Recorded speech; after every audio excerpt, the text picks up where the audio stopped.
What's going on, everyone? I'm Carlos, and this is Steven. How's it going, everybody? Welcome back to Brooklyn Fragrance Lover.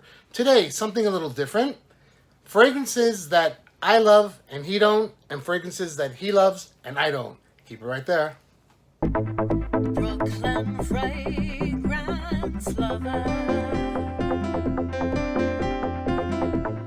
Brooklyn Fragrance Lover.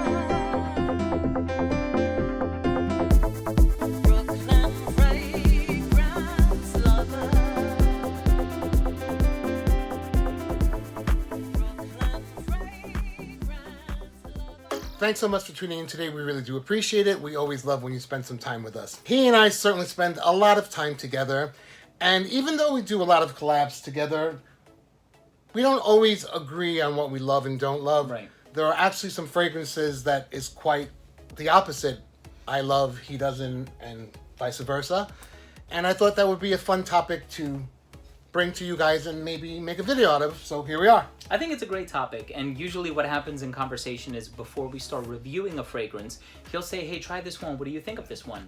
And either I'll dislike it or you'll dislike it, and then I have a difference of opinion, and we ultimately decide that that diversity of opinion is healthy, and so we end up reviewing it in the end. In the end, you guys always say you like when there are two opinions on a particular fragrance, and it just works. Sure. Differences, we make it work positively. So, Of course, yeah.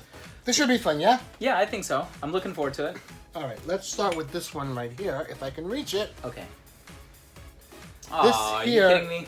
is Amouage Fate. Fate, man. I know where you're going with this, yeah. I love Amouage. Amouages are great. There are plenty that I love. Not all of them work. I don't know about you, but I don't think there's a house that every fragrance within their collections work for you. True. With Amouage, there are plenty that I love, but this ain't one of them. It is just way too culinary, spicy smelling on skin. I do not want to smell like... It's that cumin note. It's that yeah. it's OD cumin. Yeah. I can't do it. It's just really... Cumin can smell really BO-y, and when it's used in high doses, this just comes across to me as very curry, very foody.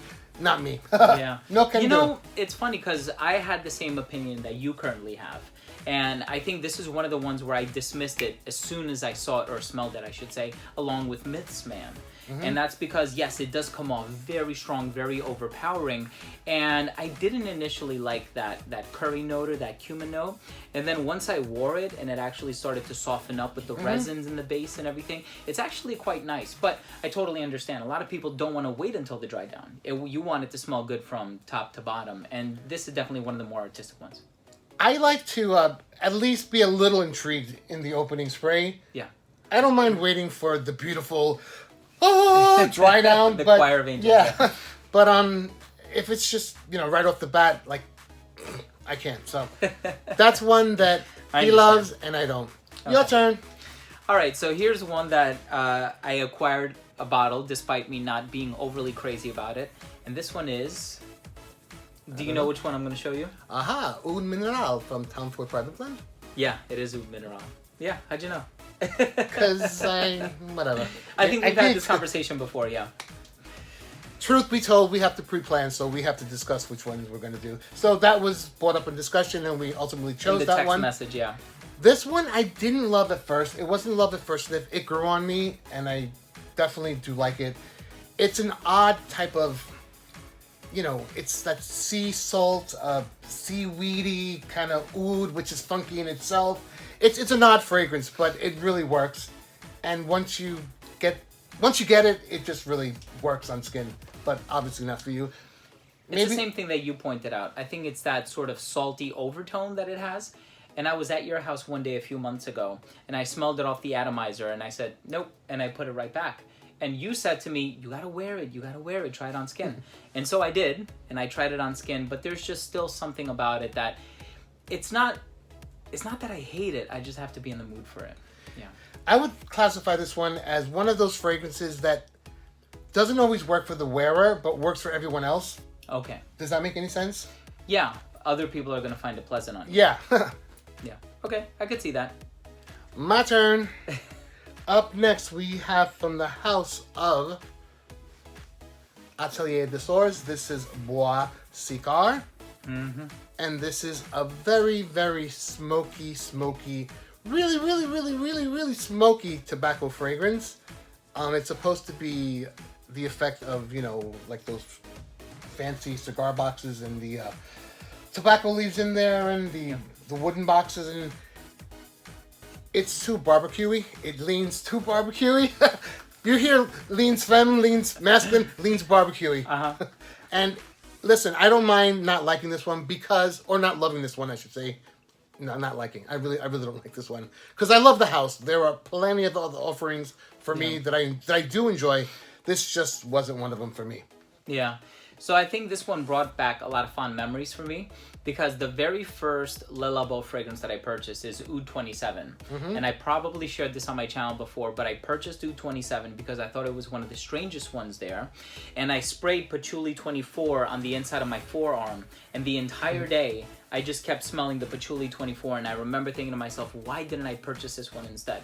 Eventually, I found out that it's an Anique Minardo composition. She was my favorite perfumer at the time. I was in major regret. I still enjoy my Oud 27, but this reminds me of Patchouli 24. It's very smoky, it's barbecuey, it's spicy. I love it. But the Le Labo goes kind of vanillic and smooths out from that barbecue overdose. But hey, you can't love them all. That's my motto. You can't love everything. Speaking of... No, actually, we'll save that for later. Okay. We might as well vary up this list a little bit. We have a lot of niche fragrances. So, one that I don't particularly care for, and I guess I've made this quite clear on my channel, is from the House of Prada, and this is Prada L'Homme. And I'm not doubting that this is very easy to wear. It's very mass appealing. It's very pleasant. You can't doubt it because he wore it. Look. I did wear it. Yeah, and I've admitted that on camera as well. Like, I will actually wear this to work because I know it does well. And yes, I have even gotten a couple of compliments from it. But in terms of satisfying that iris craving that I have, I would much rather wear Infusion Dome versus this one. What do you think? I actually don't know Infusion Dome. I know what it is, and I've smelled it, but I've never owned a bottle and haven't worn it. I've worn the Infusion de Iris, which is kind of very similar. I never picked up the masculine version of that release. Yeah. This one I love. It's a little lipsticky. It's got a little soapiness. It's very fresh. It's very clean. It's really nice. It was love at first smell for me on this one. Yeah, and I think a lot of people would agree with you. Yeah. And on top of smelling so great on me and wearing so well on my skin, it really performs for me. Yeah, the projection is pretty good on it. Projection and longevity. So, my turn. What's next on your side? Speaking of Le Labo, this is Queer 28. I really do like the House of Le Labo. Not all of them, but most of them. This was not one of them. I guess you can see where we're going with this. I know a friend who decants all Le Labo. She's in China, I believe. Okay. She does major splits all over the world. I got a decant of this, and I was like, oh, hell no. No. Spicy. You just went into it blind, right? Yeah. Yeah. Ugh. There was no redemption in the dry down. There was no redemption in the opening. That doesn't smell so bad It's on there. leather and vetiver. Leather and vetiver and curry or something. I don't know. It did not work on me. I gave my decant to Josh Meyer. Hope you enjoyed it, my friend.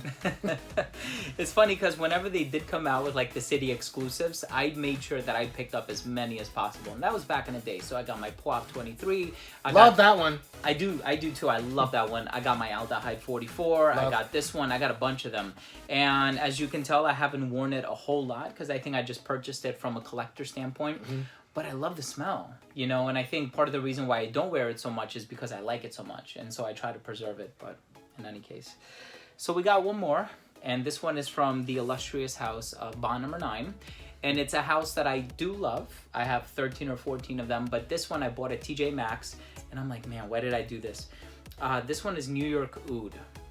And again, like, I don't think it's a bad scent, but for an oud-based scent, I want something where the oud is a bit more lively, is a bit more pronounced. And so I sprayed this the day that I bought it, and I never wore it further. In my opinion, this is a beast mode fragrance for sure. This wears for hours. It projects. It's a lot of rose.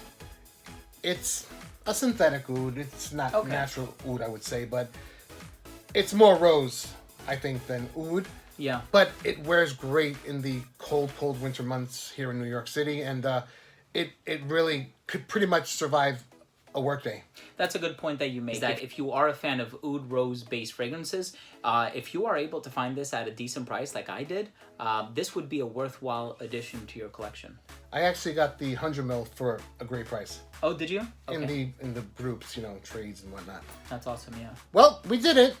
We came up with a new content idea and we executed it. Yeah. Thank you for agreeing to do this video, and thank you for having me on your Well, channel. I approached you, so thank you for agreeing to do this video. All right. I see how it looking goes. Well, let us know down below if you'd like to do more on this series. We'd be happy to. Let us know a fragrance that you might love and your wife hates, or vice versa. And yeah, thanks so much for watching. That's it for today. If you're new to this channel, please do consider subscribing and subscribe to Mr. Redolessence. Thank you. And if you haven't a subscriber, click on the bell icon so you don't miss notifications of new reviews, the content, and all the fragrant fun always happening right here at BFL. Take care, stay blessed, and we will see you with the next review.